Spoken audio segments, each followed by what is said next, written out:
Breaking news చూస్తున్నాం. ఆంధ్రప్రదేశ్ ముఖ్యమంత్రి చంద్రబాబు పాలనలో వేగం పెంచారు.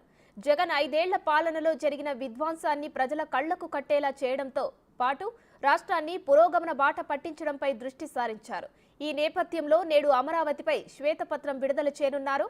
అమరావతి విధ్వంసం, తాజా పరిస్థితి, భవిష్యత్ కార్యాచరణ తదితర అంశాలు శ్వేతపత్రంలో ఉండనున్నాయి. కీలకమైన శాఖలు, ప్రాజెక్టులపై రాష్ట్ర ప్రభుత్వం విడుదల చేస్తున్న శ్వేతపత్రాల్లో ఇది రెండోది. పోలవరం ప్రాజెక్టుపై ఇప్పటికే మొదటి శ్వేతపత్రం విడుదల చేసింది.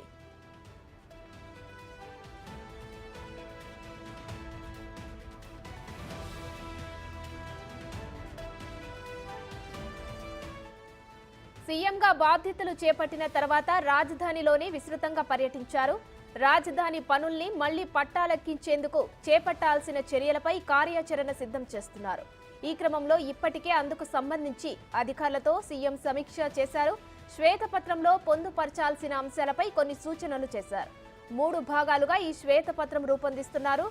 2014 నుంచి 2019 వరకు ఏం చేశారు, 2019 నుండి 2024 వరకు ఏం జరిగింది, 2024 నుండి చేయాల్సిందేంటి అన్న అంశాలు ఉండనున్నాయి.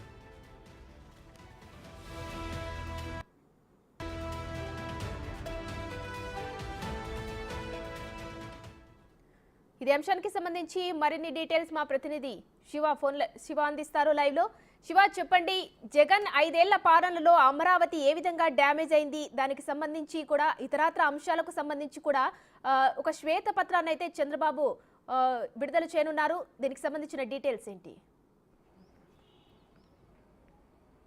రైట్ ఉమా, మొత్తం మీద చూసుకుంటే ఆంధ్రప్రదేశ్ ప్రభుత్వం కొత్తగా వచ్చిన తర్వాత ఆయా శాఖలకు సంబంధించి సమగ్రమైన నివేదికను తయారు చేసి రాష్ట్ర ప్రజల ముందు ఉంచాలని చెప్పి శ్వేతపత్రం విడుదల చేయాలని చెప్పి తెలుగుదేశం ప్రభుత్వం నిర్ణయం తీసుకుంది. ఇప్పటికే పోలవరం ప్రాజెక్టుపై శ్వేతపత్రం విడుదల చేసిన ముఖ్యమంత్రి చంద్రబాబు తాజాగా ఈరోజు రాజధాని అమరావతిపై శ్వేతపత్రం విడుదల చేయాలని చెప్పి నిర్ణయం తీసుకున్నారు.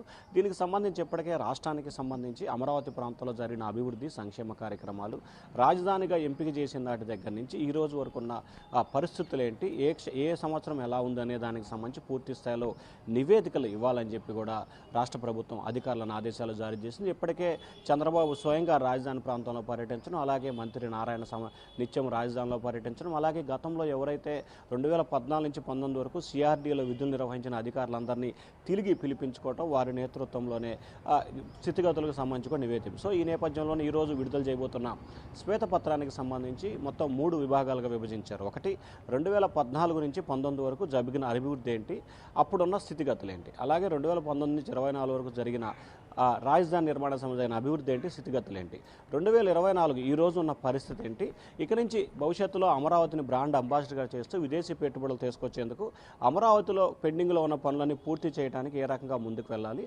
అలాగే కేంద్రం నుంచి నిధులకు సమీకరణ కోసం ఎటువంటి ప్రయత్నం చేయాలి, అలాగే అమరావతి అంశానికి సంబంధించి ప్రజల నుంచి విరాళాలు సేకరించడానికి ఎటువంటి ప్రయత్నాలు చేయాలి అనే దానికి సంబంధించి ఈ 3 విభాగాలుగా ఏర్పాటు చేసి దానికి సంబంధించి కూడా చంద్రబాబు శ్వేతపత్రం విడుదల చేస్తున్నట్లు కూడా తెలుస్తోంది. సో ప్రధానంగా చూసుకుంటే రాజధాని అమరావతి ప్రాంతాన్ని కూడా ఒక బ్రాండ్ అంబాసిడర్గా తయారు చేసి ఏదైతే పెట్టుబడులు విదేశాల నుంచి పెట్టుబడులు తీసుకొచ్చేందుకు కార్యాచరణ రూపొందించడం, అలాగే ఏదైతే 60% పైగా పూర్తయిన బిల్డింగ్స్, ఎన్జిఓలు కానీ IAS IPS judge quarters, NGO quarters, మంత్రుల క్వార్టర్, ఇవన్నీ కూడా రానున్న 5-6 నెలల కాలంలో పూర్తి చేయడం కోసం ఏ రకంగా ముందుకు వెళ్ళాలి, పూర్తి చేసిన తర్వాత వారిని ఎప్పటిలోపు అందజేయాలి అనే దానికి సంబంధించి, అలాగే సీడ్ యాక్సెస్ రోడ్డు ఏ రకంగా కొనసాగుతాం, దానికి సంబంధించిన మిగిలిన పనులు ఏట్లంగా ఎప్పట్లో పూర్తి చేయాలి అనే దానికి సంబంధించి కూడా శ్వేతపత్రం తెలిపే అవకాశాలు కనిపిస్తా ఉన్నాయి. ఉమా, శివ, అలాగే ఈ శ్వేతపత్రంలో పోలవరం ప్రాజెక్టుకు సంబంధించి కూడా అంశాలను చర్చించారు.